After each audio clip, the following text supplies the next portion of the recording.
Казината и обложувалниците да бидат оддалечени не помалку од 500 метри од училиштата, се предвидува со измените и дополнувањата на Законот за игри на среќа што вчера ги усвои владата. Пример за Тетово, градот со голем број вакви објекти, а со помала и густо населена површина. Тоа би значило дека ќе останат само 2-3 локации надвор од радиусите, но во поголемите градови би имало повеќе места. За движењето антикоцкање ова е добар почеток, но истото да не остане само на хартија. За Тетово и за некои градови е голем успех од движењето антикоцкање.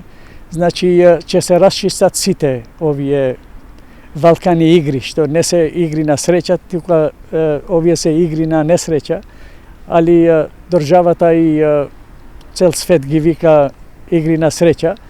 И мислим дека овие градови, помалите градови, претежно што се натрпани со игри на среќа, значи ќе се расчистат. Ние сакамо сега овој закон да се реализира и да се тера до крај, не само да остане на хартија законот, зашто претежно во Македонија сите закони се добри, ама остануваат во канцелари.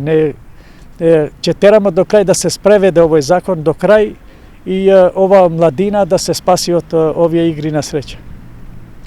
Според Асоциацијата на приредувачи на игри на среќа, измените ќе доведат до штетни последици не само по вработените, туку и по државниот буџет. А де факто значи гасење на индустријата, ставање на преку 10.000 вработени на улица и оставање отворени врати за диви обложувалници и сива економија. Прашуваме кој има интерес од ваков закон и зошто воопшто се предлага истиот. Сакам јасно да посочам дека анализите кои што ги имаме правено и во минатото со носење на ваков закон значат гаснење на повеќе од 98% од локалите, а со тоа целосно се уништува легалната индустрија на сметка на нелегалната.